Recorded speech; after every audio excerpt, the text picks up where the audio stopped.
Assalamualaikum warahmatullahi wabarakatuh. Alhamdulillah kita dapat berjumpa kembali di channel Adipaku dalam keadaan sehat walafiat. Para audien Adipaku yang dirahmati Allah, marilah kita seksama menyaksikan kajian dari Gus Baha.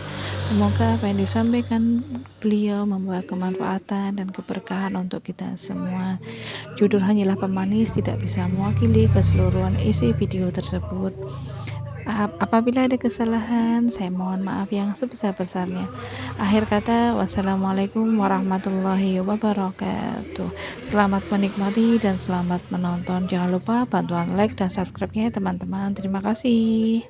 Assalamualaikum warahmatullahi wabarakatuh. Saya akan cerita sedikit tentang tradisi hujjah. Dulu lama itu kelihatannya sederhana, tapi kalau berargumentasi itu hebat. Tadi Gus Zofur menyebut kitab Mbah Hasyim itu mengharamkan kentong. Beliau masyhur itu punya kitab namanya Al-Jasus an Tahrimin Nakus. Intinya kentong itu haram. Secara dalil ini meyakinkan sekali, karena ketika Rasulullah rembukan sama sahabat, kita dengan apa memaklumatkan orang kalau waktu sholat masuk? Ada sahabat yang usul pakai kentong, dzakalin nasoro, itu Nasrani. Ya pakai buk itu semacam trompet besar, dzakalil Yahud. Kemudian ada yang usul kalau gitu api ya Rasulullah, dzakalil Majus. Sehingga dari hadis itu Mbah Hasyim berpikir kentong itu haram. Tapi Mbah Fakih Mas Kumambang itu mengkritik Mbah Hasyim dengan ngarang kitab Hazur Ru'us an Tahrimin Nakus. Jadi beliau ngomentari kitab itu sambil geleng-geleng kepala. Kitab kok keliru nganti ngono. Itu jadi cara pikirannya siapa Ki Fakih. Kentong di Indonesia itu kanggo wedhus dicolong gitu. Pos kampling gitu. Kalau ada banjiran ya kentong, ada maling ya kentong. Jadi nggak ada persamaan sama sekali dengan kentong yang milik orang apa? Nasrani. Sehingga di pondok saya itu ada kentong tapi jelek sekali. Karena itu satu-satunya cara supaya beda dengan kentong yang di gereja. Kalau elek kan mirip kentong di pos kampling. Itu ya agak-agak ilmiah sedikit. Dulu ceritanya Gus Zofur itu saya teruskan. Itu singkat cerita, itu kalau yang di kejadian di Termas itu Mbah Dimyati sudah nyuruh semua kentong disembunyikan karena mau ada Mbah Hasyim. Cerita itu mukarrar di Kiai Fakih sama di Kiai Dimyati Termas. Setelah kentong dikumpulkan semua, Mbah Hasyim datang, seneng, ngiranya Syekh Dimyati ini sependapat dengan beliau, yaitu sama-sama nggak ada kentong. Tapi setelah itu ada santri yang matur, Mbah Dim pun beres kentong pun kula delikno sedanten. Itu di depan Mbah Hasyim. Jadi GR-nya Mbah Hasyim bahwa Mbah Dim itu sependapat akhirnya hilang. Ternyata ini akal-akalan toh gitu. Karena santrinya matur, Mbah Dim pun beres sedanten kentong beduk sudah disingkirkan. Itu di depan Mbah Hasyim. Saking lugunya santri, nah saking ikhlasnya agak ngerti mahalus syahid ini adalah Mbah Hasyim. Saya mau meneruskan cerita Gus Zofur. Dulu Mbah Mun ngaji di Lirboyo, tapi Kiai Makhrus ngaji sama Kiai Khalil Harun. Kiai Khalil Harun itu adik juga sekaligus muridnya Mbah Umar Harun. Mbah Umar Harun itu generasi kedua setelah Mbah Ghazali. Beliau menantunya Mbah Ghazali, tapi ya sudah ponaan. Sehingga tradisi ini penting karena saya berkali-kali bilang di mana-mana. Status orang tua dan mbah itu adalah terserah anak cucunya. Bukan terserah mbahnya, tapi terserah anak cucunya. Saya tidak akan bosan mengingatkan ini. Saya pernah di makamnya Nabi Yakub, itu ya dikemuli bendera Israel. Di makamnya Nabi Dawud. Nabi Ibrahim juga dekat sinagog. Sehingga Quran membela Nabi Ibrahim disebut maka anak Ibrahimu Yahudiyya wala Nasraniyya. Karena ketika beliau berposisi di Israel, kemudian penguasanya adalah Yahudi, bisa saja makam ini ditulisi dan distatuskan ala Yahudi. Ya seperti Nabi Yakub. Nabi Yakub itu nabi yang kita yakin, tentu berkeyakinan beliau orang baik, orang muslim, orang mukmin, tapi karena di desain mereka ya dikemuli bendera Israel dan disebut Abul Yahud. Karena kita tahu nama lain dari anaknya Nabi Yakub adalah Yahuda bin Yakub bin Ishak bin Ibrahim. Sehingga perasaannya orang Yahudi menjadi Yahudi itu yang ngikuti mbah-mbahnya. Nah khawatir saya ketika buyut-buyut kita kaya. Buyut saya itu orang kaya dulu, namanya Badur Rahman. Itu kaya sekali, tanahnya banyak. Dulu cerita Mbah Hasyim ya kaya sekali. Mbah Maksum juga kaya, Mbah Abdul Aziz juga kaya. Karena dulu itu inginnya kiai itu yo ketok sugih lah, gak ngel-ngelo santri. Tapi nanti kalau cucu-cucunya sudah tidak alim, itu tidak dianggap punya tanah itu karena untuk fasilitas santri. Aku tak kedonyan, mbah-mbahku ya kedonyan. Buktinya tanah yombo. Gitu. Karena dia akan menafsiri sesuai cara berpikir. Makanya sanad keilmuan yang diceritakan Gus Zofir itu harus diulang-ulang. Kalau nggak diulang-ulang, maka kita akan berpikir sendiri untuk menafsirkan masyayikhonal kiram atau ajdadanal kiram. Nah, ini yang bahaya, yang sering Quran mengingatkan. Jadi ada status yang disematkan oleh anak cucu kayak orang Yahuda tadi, Yahuda bin Yakub bin Ishak bin Ibrahim itu menstatuskan mbah-mbahnya yang bernama Ibrahim itu Yahudi. Sampai Quran sendiri yang bela makana Ibrahimu Yahudi wala Nasrani. Karena secara geografis sekarang Ibrahim di Israel dan otoritas itu juga milik mereka, sehingga mereka bisa masang-masang atribut yang menunjukkan kalau itu Yahudi. Beberapa al-alim al-alamah yang minnah itu sudah wafat dan kadang-kadang dzurriahnya itu tidak kita. Kalau sekarang orang bahasakan kubu sebelah. Akhirnya ya nggak boleh dikholi, nggak boleh diziarahi. Terus seakan-akan yaktaduna bi ra'yi, seakan-akan mereka berpendapat dengan pendapat syekh ini, padahal enggak. Nah, sehingga tradisi ketersambungan sanad tadi, baik secara genetik atau secara asbab, itu harus terjaga. Saya beberapa kali banyaklah sering diceritain Mbah Mun. Dulu Mbah Munawir ini cerita ya, Mbah Munawir itu saking senenge kitab, ben santri ini iso ngaji kitab. Itu kalau ada alumni Lirboyo, alim disuruh baca muin di sini itu Mbah Munawir ikut. Saking ingin tasjiknya, ingin ngajari santri bahwa ngapal Quran itu hafal tok, tapi yo faham. Dan penggalinya Mbah Munawir itu sampai klimaknya dulu Mbah Zaini itu nate nikah sama Nyai Komariah kalau nggak salah, binti Karim, binti Manap. Punya putra Gus Habib, Gus Toha yang diantara putrinya dinikahi Gus Rozin ini. Terus akhirnya kesampaian juga ketika Mbah Munawir punya mantu alim alama namanya Mbah Ali Maksum, angsal Nyai Hasyimah. Sampai pondok Kramcak makruf bil ilmi, terutama ilmu sorof dulu karena Mbah Maksum itu komplain fa'ala ya fulu kok terus fa'lan ya fa'ala ya fulu ya uf'ul gitu kan, masuk fi'il kok jejer isim gitu. Jadi dulu kata Mbah Mun itu ada persaingan ilmu sorofnya Mbah Maksum Ali Kuaron sama Mbah Ali Maksum Jogja. Jadi walian tok, yang satu Maksum Ali Kuaron, yang satu Ali Maksum. Ya itu dulu saingan ngarang sorof. Nah ini yang menang siapa? Ya terserah duriannya. Kalau duriannya keren ya menang karena terserah yang kampanye. Saya bayangkan adekan Mbah Zubair tidak punya anak sealim Mbah Mun, mungkin kalau Mbah Zubair juga tidak sewow kalau punya putra Mbah Mun. Karena saya berkali-kali bilang kalau dalam syair Arab itu kama takarroma, kadang dilafatkan kama tasyarrofa bi Muhammadin adnanu. Orang berpikir Adnan itu siapa? Itu karena ada Nabi Muhammad SAW. Orang mencari-cari Mbah Mun itu mencari Mbah Zubair karena ada Mbah Mun. Orang mencari Mbah Dahlan karena ada Mbah Zubair. Wong kok alime ngono iku bapake sapa? Wong kok alime ngono iku putune sapa? Tapi kalau kita ini sudah ndak alim, ini orang sudah nggak tertarik nyari-nyari leluhurnya karena dianggap selesai. Jadi yang dengan tanda kutip yang menghabisi mbah-mbahnya itu ya mesti cucunya itu. Ini mau ngamuk, mau peringatan, tapi ini juga peringatan pada diri saya sendiri. Jadi sehingga dzurriyyah ini penting. Kenapa para nabi mesti donga dzurriyyatan thayyibah? Kenapa selalu berpikir tentang dzurriyyah? Wa ja'alaha kalimatam baqiyatan fi aqibi. Karena dzurriyyah ini yang nanti bisa menstatuskan leluhurnya. Seperti tadi cerita Mas Maftuh, ini tak puji betul, saya hari ini tidak ingin gojlok supaya kewalian saya tidak tergerus oleh kedoliman. Saya pernah diceritain Gus Zofur, juga sering baca buku tentang Mbah Maksum. Dulu Mbah Maksum kalau wasiat kembali ya gitu, kamu harus NU dan harus mempertahankan NU, tapi tidak dengan cara membenci Muhammadiyah. Dulu Mbah Mun juga sering cerita, dulu Mbah Hashim itu ngaji Syekh Mahfud. Nah, Mbah Ahmad Dahlan dulu namanya Darwis sering ngaji sama Syekh Khotib Minangkabau. Zaman itu Syekh Khotib sudah modern, sudah ikut gerakan Abdu, gerakan Almanar. Sehingga bawaannya Mbah Ahmad Dahlan ini agak agresif. Yang Mbah Hashim karena hanya mulazim di Syekh Mahfud, hanya sesekali ngaji Syekh Khotib, beliau lebih seperti itu.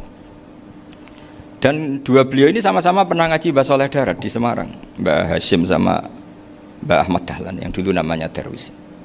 Jadi ini masih min muskatin wahidah mimam bain wahid. Sehingga kita tidak kaget ketika Mbah Ali Maksum mengomentari Muhammadiyah itu masih ahli sunnah wal jamaah. Makanya nanti terakhir saya baca kitabnya Mbah Ali dan sering saya pelajari. Andai kan kita ini sepakat dengan ilmu, ya kita tahulah. Kalau Abu Hanifah itu tidak kunut, Imam Syafi'i kunut, berarti kunut itu mazhabnya Abu Hanifah, bukan mazhabnya Mbah Ahmad Dahlan. Apa tidak kunut itu mazhabnya Abu Hanifah, bukan mazhabnya Mbah Ahmad Dahlan. Kita kunut itu mazhabnya Imam Syafi'i, bukan mazhabnya Mbah Hasyim. Ini semuanya masih dalam bingkai ilmu. Adzan qabla subhi juga riwayatnya jelas. Tidak adzan ya sudah perilaku kita sudah jelas. Dulu Mbah Mun sering didik kita gitu. Saya sering dengar cerita kalau dulu Pak Arif Fakhruddin begitu hormat sama Mbah Ali, apalagi dzuriyahnya Mbah Azhar Basir, karena beliau dulu ngaji di Termas. Dulu itu nggak ada masalah karena semuanya dianalisis pakai ilmu. Tapi sekarang pakai identitas, yang kunut tuh NU, yang nggak kunut Muhammadiyah. Berarti Abu Hanifah itu Muhammadiyah, Imam Syafi'i itu NU. Berarti Imam Syafi'i itu ya anak buahnya Ki Miftahul Ahyar kira-kira gitu, karena anak buahnya Pak Said Akil. Kan terus jadi repot.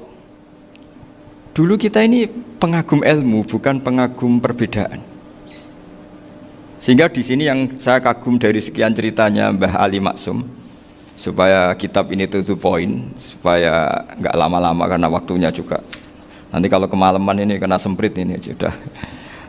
Ini diantara yang diceritakan Bali itu unik. Imam Syafi'i itu sering tawassul, sering wasilah sama siapa itu?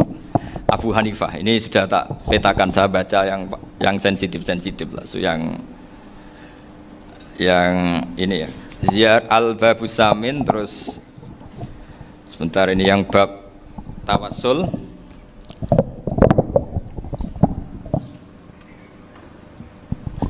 Ini di sini halaman 90, mungkin santri-santri kerap ya bisa ngecek lagi di kitab Hujatul Ahli Sunnah. Ketika cerita tawassul, di antara yang diceritakan Mbah Ali Maksum adalah perilaku ya, bukan sekedar statement tapi apa? Perilaku. Perilakunya Imam Syafi'i atau ahwalnya kalau bahasa halusnya, yang selalu ke makamnya Abu Hanifah untuk tawassul. Padahal Imam Syafi'i itu orang yang secara ilmu sering kritik Abu Hanifah. Jadi ini saya baca ini di halaman 100, jadi tawassul mulai halaman 9 berapa ini sampai halaman ini yang qala sami'tu Syafi'iyya yaqul inni la atabarraku bi Abi Hanifah wa aji'u ila qabri fi kulli yaumin zairan fa idza uridat li hajatun shallaitu rak'atain, halaman 100, waji'tu wa sa'altu wa ta'ala al hajat indahu fama tab'udu anni hatta tuqda. Kanal Imam Syafi'i ayyama huwa bi Baghdad yatawassalu bil Imam Abi Hanifah yaji'u ila dorihi fayusallimu alaihi wa yatawassalu ila Allah bihi fi qada'i hajati. Terus wa yatawassalu Imam Ahmad bi Imaminas Syafi'i. Jadi di antara yang diceritakan Mbah Ali Maksum itu betapa Imam Syafi'i yang terkenal sering mengkritik Abu Hanifah dalam tatanan fikih karena beliau tidak percaya ada istihsan. Abu Hanifah berpendapat adanya istihsan, dan kita tahu lah ikhtilafu Syafi'i wa Abu Hanifah itu besar sekali. Tapi beliau itu tahu Abu Hanifah itu orang yang sangat soleh. Abu Hanifah itu kalau ketemu sama orang yang utang beliau itu yang lari bukan yang utang Abu Hanifah, karena takut orangnya itu izin. Jadi kalau ketemu yang utang di jalan itu yang sembunyi itu Abu Hanifah. Kenapa engkau sembunyi? Ada yang utang saya lewat, nanti orangnya malu. Jadi setingkat Robi'ah Adawiyah itu beliau di rumah ada maling itu sembunyi. Ditanya kenapa engkau sembunyi? Malu, gak ada yang dimaling. Malu sama malingnya karena serumah itu gak ada barang yang layak dicolong gitu. Itu Robi'ah dia sembunyi. Itu yang bisa niru itu Abu Hanifah. Jadi wali-wali besar ini ternyata saling menghormati dan saling tawassul.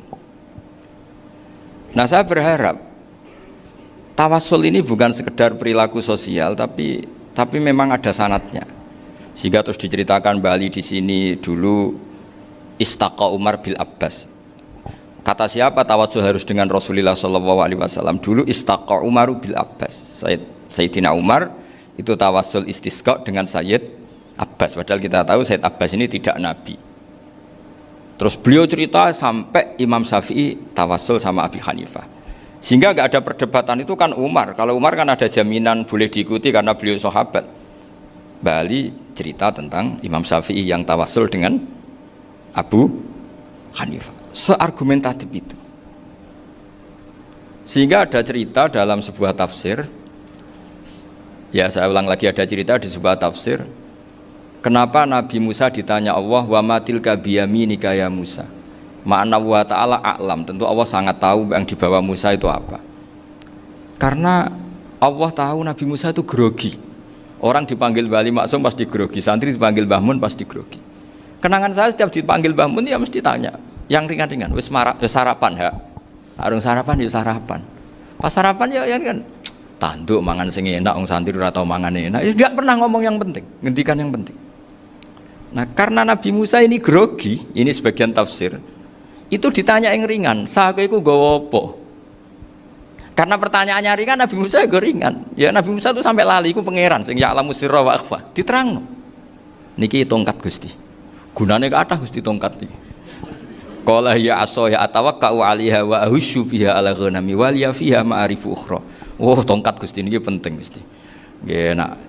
Nggih macam-macam lah Gusti. Atawakkau 'alaiha wa ahusyu biha 'ala ghanami kangge menghalokan.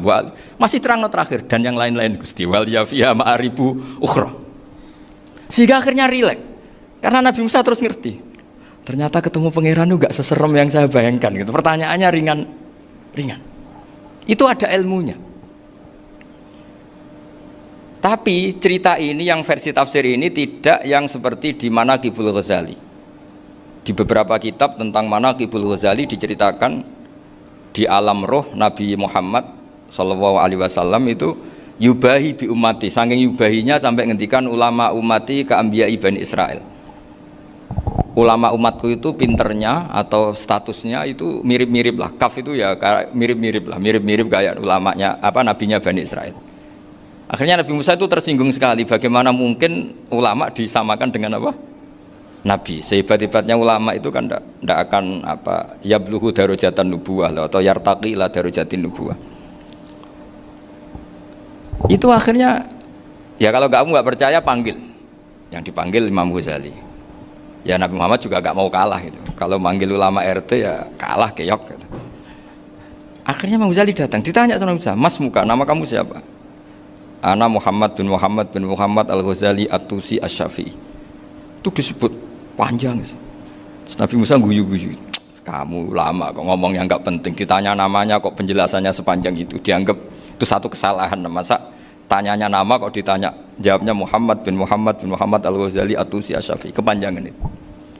Ketika Nabi Musa agak mencibir, agak gimana itu, terus jadi Imam Ghazali, "Kalau ini masalah, lebih masalah jenengan." "Apa itu?" "Yang tanya jenengan tuh Allah ya alamu sirra wa akhfa, dan Allah hanya tanya wa ma tilka biyaminika ya Musa." Harusnya jenengan jawab aso ya titik, bukan kepanjangan. Atawakkau 'alaiha wa syubha itu kepanjangan. Allah tanya yang di bawah kamu itu apa? Yang di tangan kamu. Harusnya jawabnya hanya aso ya. Tapi kenapa penjelasannya sepanjang itu? Sampai terakhir waliya fiha ma'aribu ukhra. Terus pinter tenan kayak gitu. Terus Nabi Musa terus bilang, ya pinter tenan aja gitu. Padahal kita tidak pernah GR seperti itu kan, kebetulan Imam Ghazali gitu. Kalau yang lain mungkin ya keok lah kira-kira gitu. Tapi ini cerita dalam khazanah keilmuan. Benar yang dikatakan Gus Zofur. Saya termasuk orang yang pernah mondok Lirboyo Pasanan. Jadi setelah saya disuruh nemani Gus Kamil, tahun berikutnya Gus jenengan disuruh. Pokoknya anakku mbok sak wulan lah kudu tahu mondok Lirboyo. Piye aku tahu ngaji Wakarim. Terus yang disuruh mbaturi Gus Kamil itu saya. Jadi saya pernah 1 bulan tuh di Lirboyo. Karena saya ini santri beling ya, kontraknya pokoknya penting ziarah Bakarim. Biasanya nggak pernah ngaji ya, pokoknya gerbar ngisa. Ziarah ya sudah. Ngaji subuh ingat saya sama Gus Imam. Itu dari 17 hari ingat saya ngaji 2 kali. Tapi kalau ziarah ke Bakarim sudah lupa jumlahnya karena memang kontraknya disuruh ziarah. Sampai seperti itu. Dan saking senengnya bangun sama Bakarim saya masih ingat. Ngamplopi salam template itu masih ingat untuk Gus Anwar, untuk Gus Imam, untuk Gus Kafabi, termasuk untuk Gus Maksum. Itu malam-malam saya dijak ngamplopin. Zaman itu saya masih ingat selawewu. Zaman itu kos 1 bulan itu 13.000. Jadi kira-kira kalau 25.000 itu untuk kos 2 bulan. Jadi saya krusnya itu pakai kos. Saya masih ingat Mondok Sarang itu kos 1 bulan 13.000. Berarti kira-kira 500.000 itu di amplopin sendiri sama Bang. Ini untuk Gus War, ini untuk Gus Imam, ini untuk Gus. Padahal Gus Imam ini mondoknya sudah di Mbah Mun. Itu Mbah Mun hormatnya sampai untuk jatah salam tabligh. Nah yang ribet kebalikannya, kita pulang Gus Imam karena melihat Gus Kamil ini putrane Mbah Mun, Gus Kamil disangoni. Saya juga disangoni karena Gus Imam dulu ngaji juga sama Pak D saya, sama keluarga saya. Itu kata Gus Kamil setelah keluar, mau agak muni gua abal, boten berarti gua aku. Karena ini penting, ini kalau sampai dianggap tukar guling, ribet deh. Jadi ditakwil sendirilah, mau gak muni gua abal ya, boten wis, yes berarti halal. Tapi sama Mbah Mun ya ditanya. Ditanyanya bukan apa karena untuk meneruskan tradisi bahwa kalau kiai ketemu itu ya saling memberi hadiah, saling itu sudah faqaddimu baina adina juakum apa? Sedekah. Sehingga ketika Kapya ini punya Bali Maksum alim alama, kemudian melahirkan murid-murid yang juga ibar kayak Mbah Warsun bisa ngarang apa? Kamus Al-Munawwir, Pak Bik juga punya karangan Kamus Al-Mu'asir. Saya itu punya semua. Karena ini adalah buah dari bahwa kita ini tidak kalah sama produk-produk yang di sana. Bahwa produk di kita ini sudah cukup untuk mengantarkan orang menjadi alim alama. Dulu Mbah Zubair ke Mekah ya sudah alim alama. Gus Zufur ke Al-Azhar sudah alim. Semua teman-teman kita ke Mekah itu sudah alim semua. Padahal produk mondoknya ya tadi. Mau digojlok kiai ini, terus mangkel be keamanan biasanya itu. Biasanya musuh besar pondok itu keamanan. Jadi ya bukan berarti gojlok ibunya Gus Maftuh enggak, biasanya keamanan tuh musuhnya apa? Banyak. Itu tradisi keilmuan itu harus dijaga dengan hujjah dan dengan tadwin, dengan pembukuan. Saya punya sekian cerita ya, misalnya dulu kita mungkin iskal itu janggal. Kenapa sih orang Islam tukaran sama orang Islam itu? Sehingga di antara doa Nabi yang enggak dikabulkan Allah, enggak boleh dikabulkan sama Allah nggak boleh, bukan berarti nggak mustajab. Redaksinya famana aniha, memang nggak boleh. Redaksinya bukan falam yastajib lahu tapi famana aniha. Di Al-Marrah As-Salisa ini Nabi dilarang, yaitu melarang umat Islam itu jangan sampai tukaran sama umat Islam sendiri. Itu kata Allah, ya ndak bisa kata Allah kalau itu tidak saya kabulkan. Itu dulu guru-guru kita nyontohkan sederhana. Kira-kira kalau saya tukaran wek Gus Zofuru, Mbah Mun luwih ikhlas dibanding ditukari wong liya. Nak no kakak ditabuk adik, wong tua lewat ikhlas timbang ditabuk tonggo. Barokahnya membaca kita lebih mentoleransi. Kalau ada Mbah Hashim dikritik Mbah Fakih Mas Kumambang, kita ikhlas itu. Tidak dikritik guru PAUD, itu kan. Atau dikritik orang-orang yang nggak bisa ngaji. Artinya ternyata keliru kita bilang kiai kok tukaran. Justru bagus kiai tukaran timbang kiai dikritik guru PAUD atau dikritik orang-orang yang nggak bisa baca kitab. Akhirnya barokahnya baca kita menjadi tahu. Dulu Mbah Mun sering cerita, ini masih cerita silsilah ya. Jadi Mbah Ali Maksum tadi kita tahu di antara guru besarnya Mbah Ali Maksum tentu Mbah Mahfud Termas. Beliau adalah adik dari Kiai Mahfud Termas. Mbah Dimyati ini adik Kiai Mahfud Termas. Itu punya saudara namanya Abdul Razak, juga punya saudara namanya Dahlan. Itu yang membawa Thariqah Syadziliyah di Solo Raya yang sekarang alhamdulillah diteruskan Gus Wafi. Dulu diantara pesannya Mbah Mun ke saya, hak wafi kandani kon ziarah ning Mbah Dimyati. Mergo Thariqah Syadziliyah dulu itu yang bawa keluarganya Mbah Dimyati. Jadi semuanya ini masih dzurriyyatan ba'duha min ba'd. Nah pesan saya karena tadi Mbah Munawwir yang termasuk orang pertama yang bawa Quran, bawa qiraah sab'ah. Kenapa saya bilang termasuk? Karena kalau bilang paling pertama ini nanti butuh data. Dan itu agak kerepotan. Nah, tapi yang jelas mimman istahara lah. Mimman istahara yang membawa sab'ah ke sini itu adalah Mbah Munawwir. Terus beliau ngajarkan diantaranya ke Mbak Arwani pakai kitab Satibi, pakai kitab Nazmus Satibi. Terus Nazmus Satibi itu diteruskan oleh Mbak Arwani, ditulis. Yang nulis dulu Mbah Dola Salam. Bapak saya itu murid Mbah Dola. Dulu Mbah Dola sebelum ke Mbak Arwani ngaji sama Ki Said di Sampang.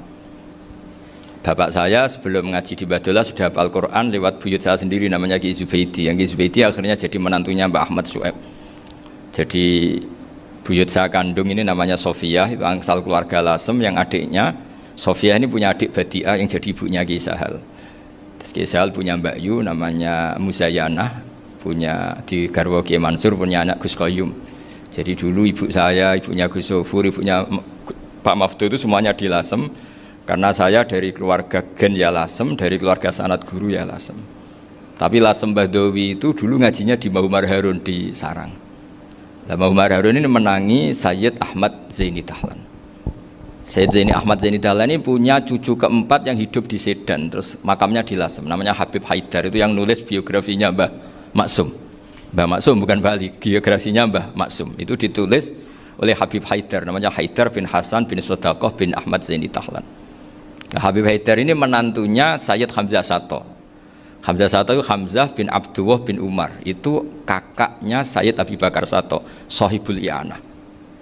Nah, Sayyid Umar ini yang dulu ngajari mbahnya Mbah Mun namanya Ahmad bin Su'aib.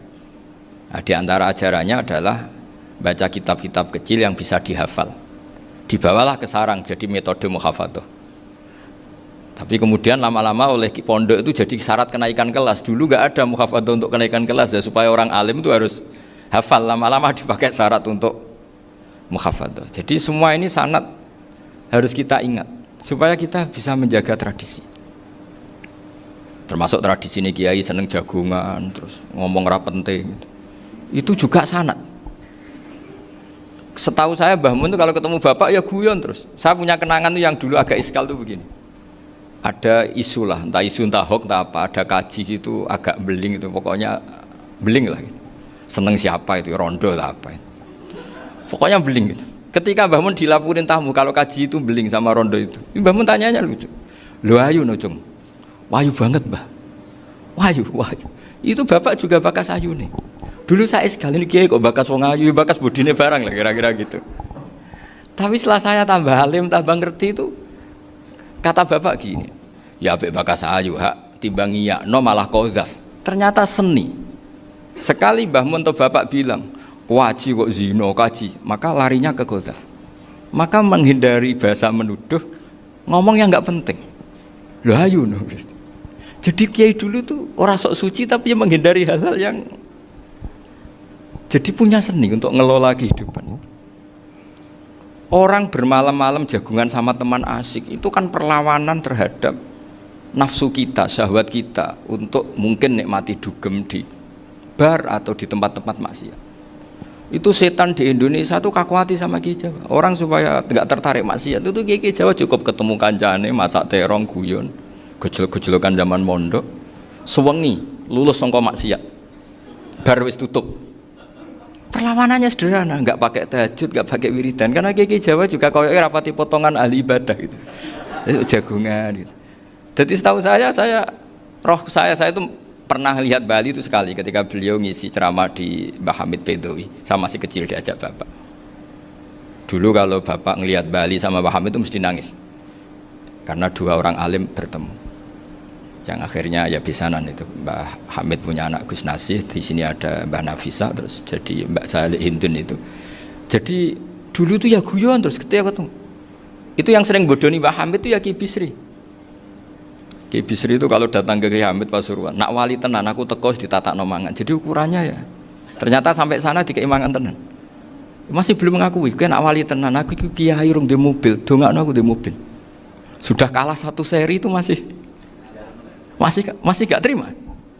Lalu itu Mbah Hamid akhirnya berdoa, ayo monggo, mungkin-mungkin Ki Bisri gak ada mobil. Itu setelah didoain masih tanya, mereknya apa merek? Jadi itu Mbah Hamid jawab, ya paling Holden itu. Nah, paling Holden. Itu nyari mobil itu ya adalah dapatnya Holden. Suatu saat Mbah Bisri ditudang Mbah Hamid gak dikasih bisaroh.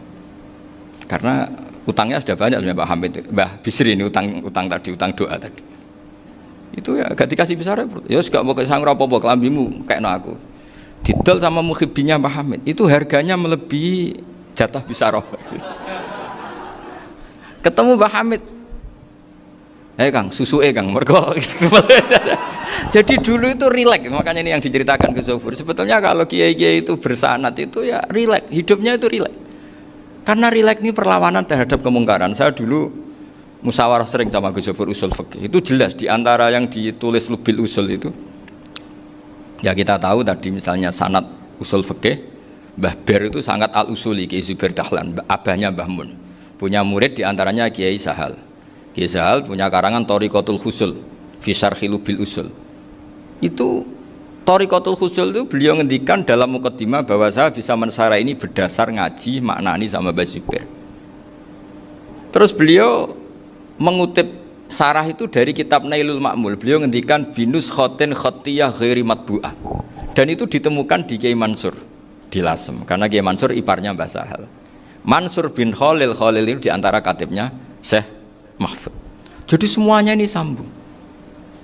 Mbah Ber saking ahli usul fikihnya, kalau ngajar usul fikih itu kalau guyon takriran saya ini lebih memahamkan ketimbang sarah. Ya sudah, terus Mbah Zubair Kiai Fakih, terus Syekh Mahfud. Di sini Syekh Mahfud termasuk orang yang dekat Mbah Munawir sampai putrane Mbah Mahfud namanya Gus Muhammad dibawa Mbah Munawir, kemudian mondok di Termas diantaranya, terus dinikah jadi menantunya kalau nggak salah Haji Taslim di Betengan, kemudian sekarang juriahnya Mbah Mahfud di Betengan. Ini nggak boleh hilang secara seperti itu. Diantara di usul fikih diterangkan ketika diantara 5 hukum itu ada yang bernama mubah. Mubah itu boleh dilakukan, boleh ditinggalkan, dan kalau dilakukan ya tidak berpahala, tidak disiksa. Itu ada ulama yang protes nggak bisa seperti itu. Ithma min mubahin ila wa tahaqqaqu bihi tarku haramimma fa'il zamu minas sukun tarkul qatli wa minas sukut tarkul qadaf.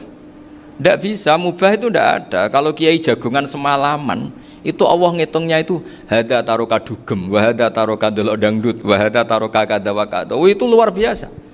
Dan kita ngikuti yang seperti itu saja. Gak usah tahajud, gak usah witir telulas kaya ora kuat timbang gremeng wis. Sewengi jagungan, setan ngenteni kita tergoda maksiat, ternyata maksiatnya sampai tutup, kiainya masih apa? Jagungan. Jadi jagungan saja ada ilmunya bahwa itu perlawanan terhadap tarkul ma'asi. Sehingga bagaimana Anda katakan mubah ini mubah, toh gunanya adalah tarkul haram. Meskipun efek mubah juga bisa tarkul wajib, wae bojo blonjo turu. Ya kan wayang rumah ibuke turu. Itu halal wajib. Jadi mubah itu resikonya ya bisa tarkul wajib, bisa tarkul haram. Sehingga kalau sanad ini terjaga secara baik, secara kultur, saya sering juga jagungan sama Gus Zofur itu mesti tak niati gitu. Jagungan wong alim itu ibadah, dan menikmati ibadah adalah dakbul auliya wa dakbul ulama. Kata Imam Ghazali, pada akhirnya waqud buhadaddin al-istilzat bil mubahat. Kata Imam Ghazali, pada akhirnya qutbu hadaddin, madaru hadaddin, pokok dari agama ini adalah melawan kemaksiatan dengan kita menikmati al-istilzat bil mubah. Kita menikmati sesuatu yang dibolehkan Allah Subhanahu wa taala. Dan seperti ini itu bisa qasmu dhuhri syaitan, bisa menghancurkan punggungnya setan. Karena kalau melawan setan dengan ibadah ini kadang kita capek selain isra potongan. Tapi nak kangkang ning komplek H gitu jagungan mbek kancane, ngenang melarate, mbok ngenang ras sekolah ramunggah, kenangan sing ramunggah diarani istiqomah. Gitu kan diarani tulus zaman, kok sing munggah dianggap kesusu. Saya ini punya pondok Quran, kalau ada yang hafal 3 tahun mesti digojlok kancane, gak apik kesusu itu. Kesusu itu mesti tidak barokah karena tergesa-gesa apa? Hatam. Sehingga yang enggak hatam-hatam itu kayak partai mayoritas. Ini yang partai tulis zaman katanya. Ahlus sabri katanya. Akhirnya di pondok gara-gara itu mau guyon, tapi enggak ada stigma sih yang enggak naik. Di pondok sarang itu saya punya temen itu banyak yang sekelas dengan saya, sekelas sama Gus Kamil, akhirnya sekelas dengan Gus Zofur. Padahal saya ini kakak kelas. Saya temannya Gus Kamil, temannya Gus Zofur. Ini anak ini enggak pernah naik. Itu enggak dinyek, enggak dicibir di pondok. Karena guyonan tadi. Guyonan bahwa ini bagian dari bentuk apa? Istiqomah. Nanti yang goblok juga tenang. Karena kiainya cerita, kadang santri goblok ya barokah. Di sini pondok akeh santri ora tau sinau ning omah dadi kiai gede. Selalu kiainya tuh cerita seperti itu. Akhirnya sing goblok ya bangga dengan kegoblokannya. Iya, jadi kiai itu orang yang meskipun guyon ini barokahnya Masya Allah. Dan setahu saya kiai-kiai alim itu ya senengannya guyon, karena tadi guyon itu luar biasa. Bapak saya itu kalau pesan sama saya itu enak ngaji wis guyon nice. Wong ning omah mikir utang, mikir wedi bojo macam-macam kok ngaji mbok jak nangis pisan, nangis ping pindho gitu. Sudah jak guyon ae. Paling gak lali. Gitu. Dan beliau punya dalil kul bi fadlillah bi rahmati fa bidzalika falyafrah. Jadi jangan sampai orang ini farah bil maksiat, jangan sampai orang itu. Dan ini yang saya kenang dari sekian cerita murid Bali. Mbah Ali Maksum ya senangane guyon. Gejol-gejolkan mbek santri guyon. Ini saya maklumatkan ke semua santri beliau bahwa ini bukan sekedar guyon, tapi al-istildad bil mubahat. Ini adalah perlawanan terhadap setan karena banyak orang bisa senang tuh kalau nunggu maksiat. Ini bisa senang dengan sesuatu yang tidak maksiat. Itu kayak apa hebatnya? Makanya Nabi itu kalau ketemu sahabat ya sering ngendikan yang ringan-ringan. Ya Umar ma'afalan duher jong mano piye ije. Kalau ketemu anak kecil ya. Nanti ketemu yang tua-tua yang sudah nggak bisa mikir ya cerita-cerita saya mohon sekali murid-murid kerap ya. Jangan hanya ngaji fikih. Kalau hanya ngaji fikih itu posisi Abu Hanifah itu seakan-akan nyun sewu orang yang sangat tidak ahli hadis. Karena beliau di situ kelihatan kalah sekali dengan Imam Syafi'i. Apalagi di perdebatannya Muhammad bin Hasan Asy-Syaibani dengan Imam Syafi'i itu kelihatan sekali betapa Abu Hanifah itu orang yang nyun sewu ditinggalkan dalam ilmu hadis. Sampai beliau hanya dapat gelar min ulama ahli ra'yi, termasuk ulama yang kuat logikanya. Juga harus baca kitab-kitab seperti ini. Ternyata di balik Imam Syafi'i mukhalif pada beliau di bab-bab fikih, perilakunya sangat hormat. Sampai beliau tuh kalau tawassul ke kuburannya Abu Hanifah. Dan beliau ngendikan an-nasu fil fiqhi iyalun ala Abu Hanifah. Semua orang yang ahli fikih itu masih anak buahnya Abu Hanifah. Saya berkali-kali cerita, mazhab Syafi'i itu alatut tadhir hanya dua, yaitu al-ma' wa turab. Abu Hanifah nambahi wanar. Alasannya Abu Hanifah orang mukmin yang dosanya banyak itu dibakar di neraka, dan alasannya Allah litadhirihim, untuk mensucikan mereka. Sehingga pikirannya Abu Hanifah an-nar itu min alatit tadhir. Apa yang terjadi ketika bata itu batu bata yang dibakar, di situ campur teletong, campur apa-apa, itu kalau sudah mazhab Abu Hanifah selesai, sudah suci, karena sudah ngelewatin pembakaran. Meskipun kita tidak akan kalau kehilangan air terus wudhu dengan api, bisa bunyak semua itu. Tapi apapun itu menjadi solusi. Sehingga saya punya kitab namanya Ikhtilafu Malik, Ikhtilafu Malik wa Abu Hanifah atau Ikhtilafu Syafi'i ma Abu Hanifah. Itu kelihatan sekali kalau Abu Hanifah itu nyuruh posisinya kalah. Karena yang ngarang orang-orang Syafi'i. Tapi kalau melihat kitab-kitab kewalian, misalnya di kitab Mizan Kubro ini juga sering disebut kisah itu Mbah Ali Maksum tentang Imam Sa'roni. Berkali-kali beliau mengutip Mizan Kubro. Itu Abu Hanifah adalah orang yang sangat mukasyafah. Artinya ketika Nabi cerita air wudhu itu menjatuhkan dosa, tidak ada air wudhu yang jatuh ke kamu kecuali saat itu juga dosa kamu jatuh. Itu beliau datang ke Madharota Kufah. Kemudian beliau bilang sama si orang tua tadi, tub anizina. Orangnya terus bilang atubu minazina. Ada lagi pemuda datang dibilangin tub an ukuki walideka, terus bilang tub tu an ukuki walidayya. Sampai yang terakhir ada tub an simai alatilahwi atau an samai alatilahwi, terus tub tu an samai. Ketika orang itu ditanya, kenapa engkau begitu tahu dosanya apa? Saya tahu air wudhu ini menjatuhkan apa. Jadi kira-kira kalau zina mungkin ya batang babi lah. Kalau hanya sekedar melihat bak-bak mungkin ya curut atau tikus lah kira-kira gitu. Nak dulu sediluk ya mungkin ya tikus cilik gitu.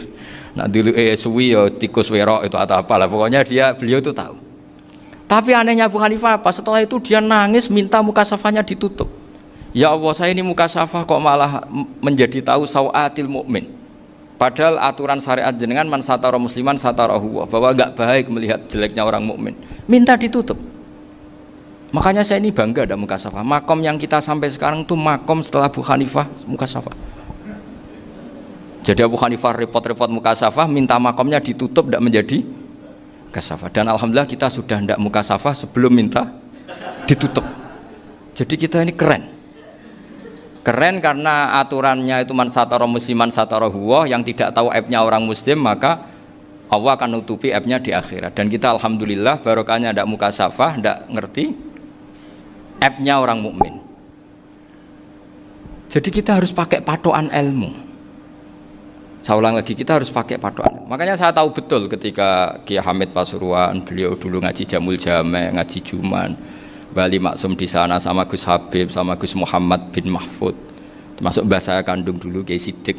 Mbah saya yang itu juga ngaji di Termas. Bapak saya dulu Kiai Nur Salim ngaji di Buyut Baiti. Dulu itu kawin juga sederhana, kayak cerita Gus Zofur. Jadi bapak saya kandung itu Kiai Nur Salim itu ngaji di Mbah Baiti. Mbah Baiti itu adik kandungnya buyutnya saya dari ibu. Nah, Mbah Baiti itu teman akrabnya mbah saya namanya Kiai Nur Sam, Mbah Nur Sam.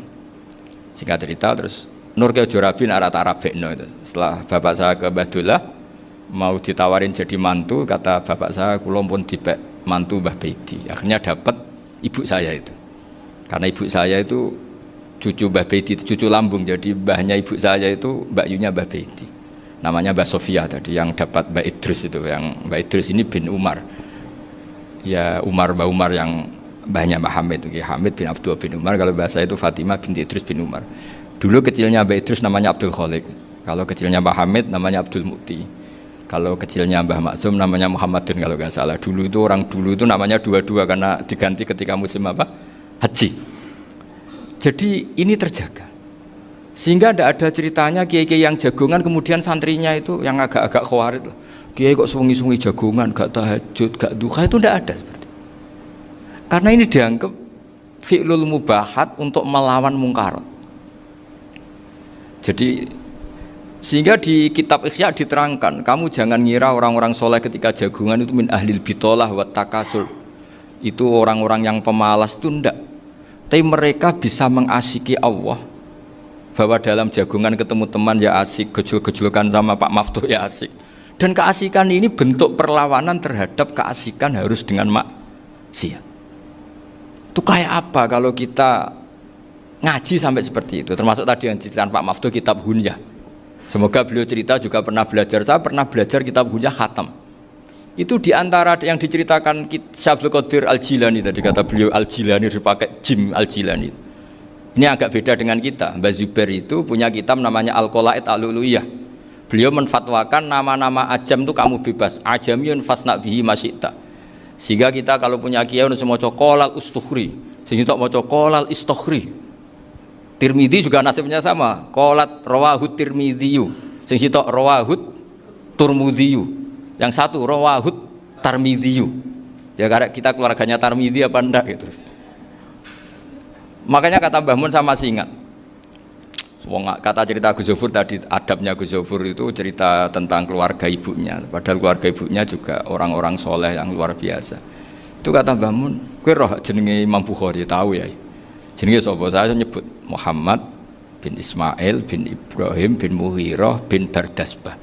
Lah iya Bardasbah mbok waca Bardisbah yo. Lah cara kene mbok Parmin mbok Parlan. Jadi Bardisbah mbok Bardasbah iku cara kene yo Parmin Bapak. Iku rak Mbah Fadl Senori dadi kabeh diwaca Arab. Jenenge Mbah Umar Harun. Dhisik yo wong Sarang, Mbah Harun mbok kira nang yo ora roh, dhisik yo wong kuno. Jadi kalau versi Mbah Fadl termasuk yang pertama bikin nasab Mbah Maksum itu tulisannya Mbah Fadl yang dikutip Habib Haidar tadi. Ya saya seperti Gus Zofur juga mencari-cari hubungan ulama-ulama di Jawa. Itu Mbah Mun itu kalau bicara mbahku ono sing jenenge Kiai Serut. Kalau ditulisannya Mbah Fadl itu Syaraf. Jadi Mbah Fadl itu fanatik orang-orang alim itu ditulis Arab, kalau Mbah Mun itu Jawa. Dulu itu ada wali seto di daerah saya. Dulu orang ya janggal, ternyata ada sato itu, kesamaan di Arabnya itu sato. Sehingga kiai-kiai itu ada fanatik Tirmidzi, Turmudi, Tarmidi, Jilani, Jailani karena ajamiyun fasna bihi masyita. Jadi kalau nama-nama ajam semonggo lah baca sekenanya sementing. Cuma mungkin tahqiqnya benar Pak Maftuh tadi, memang di Mu'jamul Buldan itu Al-Jilani bikasri jim, ya sudah kita baca Al-Jilani. Sebab itu kayak Pondok Pelosok Lirboyo itu menurut saya bagus. Orang itu maknani betul sama gurunya. Kalau Sarang enggak. Kalau Pondok Lirboyo, pondok yang tadi ternyata keluarga Mbah Munawir sini pernah bisanan, yaitu Mbah Zaini pernah nikah sama Nyai Komariah ya kalau nggak salah, punya putra Gus Habib ya, Pak Toha dan sebagainya.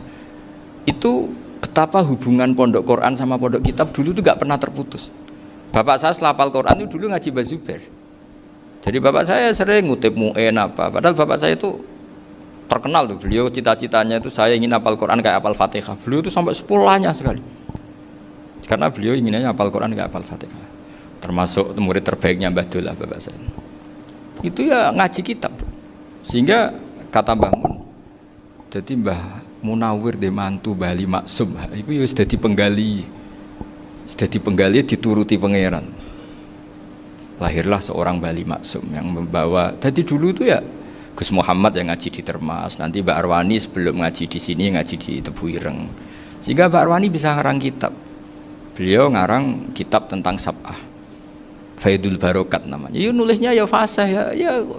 Saya punya tulisan tangannya Mbak Arwani itu banyak. Saya juga punya tulisan tangannya Mbak Hasyim Asy'ari ketika nyurati buyut saya yang di Damaran itu pakai bahasa Arab. Jadi dulu itu Mbah Ali Maksum juga sama, surat-suratannya dulu sama tokoh-tokoh Muhammadiyah ya bahasa Arab.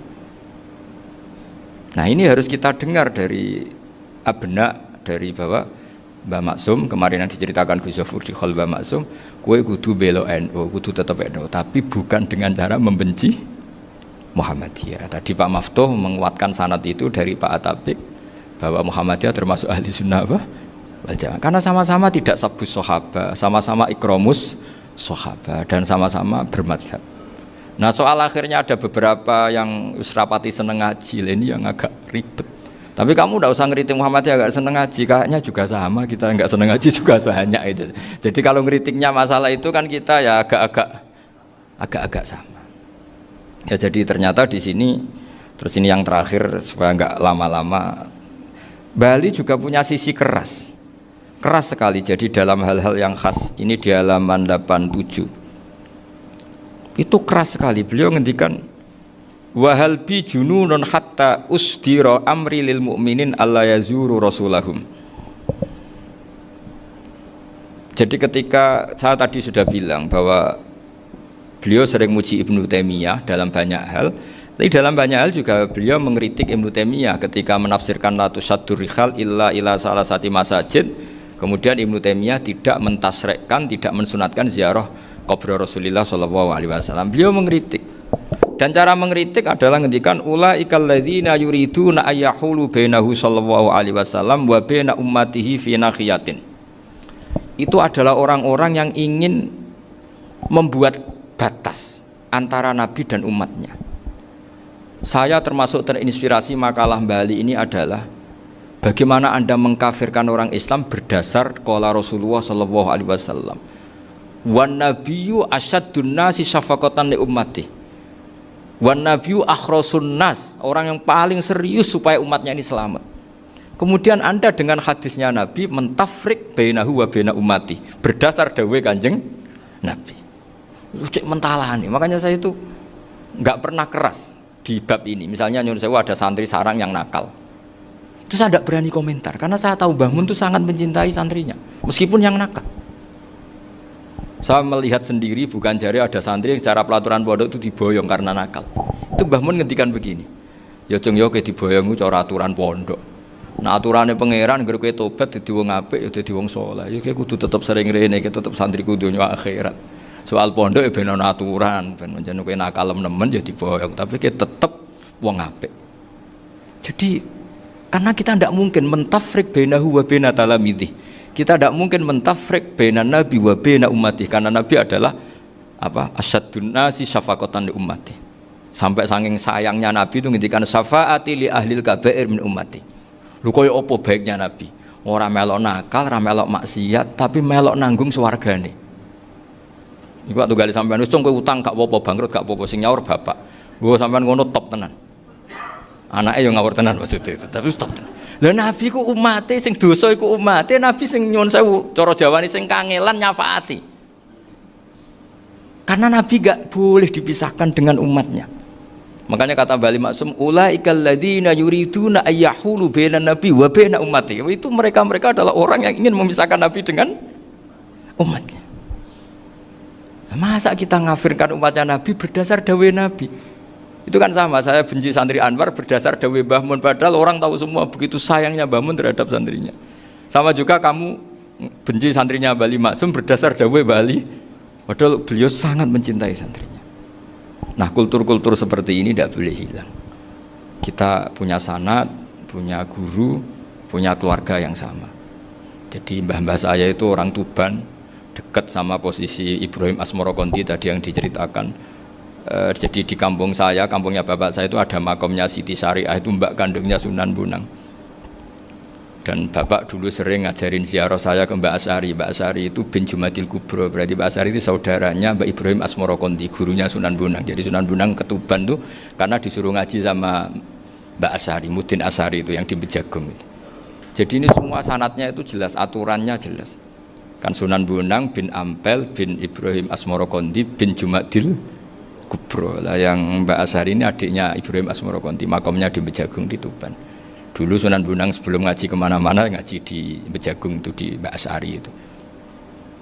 Terus kemudian Sunan Bonang hidup di Lasem, di Pasujudan di Lasem. Makanya Lasem banyak orang alim karena ya dulu Sunan Bonang itu di antara aktivitasnya itu di Pasujudan di Lasem itu. Wafatnya kila di Bonang, kemudian mau dibawa orang Madura ke Madura, terus diambil Mbak Asari, pernah mbahnya karena Muammar Mbak Asari, terus dimakamkan di Bonang. Jadi cara berpikir Mbah Ali ini menginspirasi saya. Kita tidak boleh mengkafirkan umatnya Nabi berdasar dawuh Nabi. Karena apa? Itu yang tidak diinginkan Nabi. Nabi itu inginnya yang di luar itu masuk, bukan yang sudah di dalam dikeluarkan. Itu kata beliau, ulaikal ladzina yuriduna ayyahulu bainan nabiyyi wa baina ummati. Orang-orang yang tidak mentasrek ziarah pada Nabi adalah orang-orang yang ingin memisahkan Nabi dengan.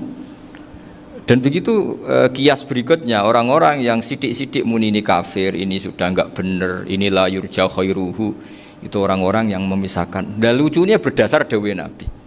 Makanya semua kalau sampai ngaji Mizan Kubro, ini kitab yang sering dikutip Bali Maksum, ketika Nabi ngintikan laisa minna man ghasyana, laisa minna man latomal hudud wa syaqqal juyub bada'a bid'awal jahiliyah, laisa minna min tilkal khoslah. Semua ulama mentafsiri laisa minna fi tilkal khoslah, bahwa dalam hal itu Islam tidak bertanggung jawab. Masa menipu berdasar dibolehkan Islam, kan tidak mungkin. Semua perilaku yang salah disebut Nabi laisa minna fi tilkal khoslah, bukan laisa minna fayakunu huwa kafirun. Tidak ada satu ulama yang mengatakan laisa minna berarti orang ini kalau menipu sudah kafir. Ketika dosa ya sak dunya kafir kabeh. Siapa enggak pernah menipu? Sekedar pernah. Siapa enggak sering menipu bahkan? Hobi kadang ya rezekinya dari nipu. Lah itu kalau betul maknanya laisa minna terus kafir, semua orang di dunia kafir. Karena siapa sih yang selain Nabi yang enggak, selain Nabi kan enggak mungkin apa? Maksum. Belum lagi menurut teori usul fikih ada nipu yang wajib. Ya kan, misalnya kita orang baik ketemu orang dolim yang memburu perempuan mau diperkosa terus bersembunyi yang kita tahu. Kita wajib nipu apa wajib jujur? Ketika orang dolim tanya, perempuan tadi kemana? Wajib nipu apa wajib jujur? Wajib nipu, karena kalau kita jujur berarti memberi peluang orang dolim menemukan buruannya. Jadi betapa alimnya. Dan ketika kitab Mizan Sa'roni dipakai Bali, dipakai Mbah Mun, saya pernah ngaji Mbah Mun, terus kita tahu maknanya laisa minna fi tilkal khoslah. Sehingga kita tidak mengatakan laisa minna dengan terjemahan letterlek tidak termasuk umatku. Kita tidak akan menambahi fakta frek fayakunu kafirun, tidak akan selamanya. Karena maknanya laisa minna fi tilkal khoslah. Kenapa kita selalu begitu? Karena enggak mungkin kita memisahkan umatnya Nabi dengan Kanjeng Nabi berdasar dawuh Kanjeng Nabi. Karena Nabi adalah berstatus bil mukminina raufur rahim. Ya, terus ini mohon maaf sekali ini yang saya bisa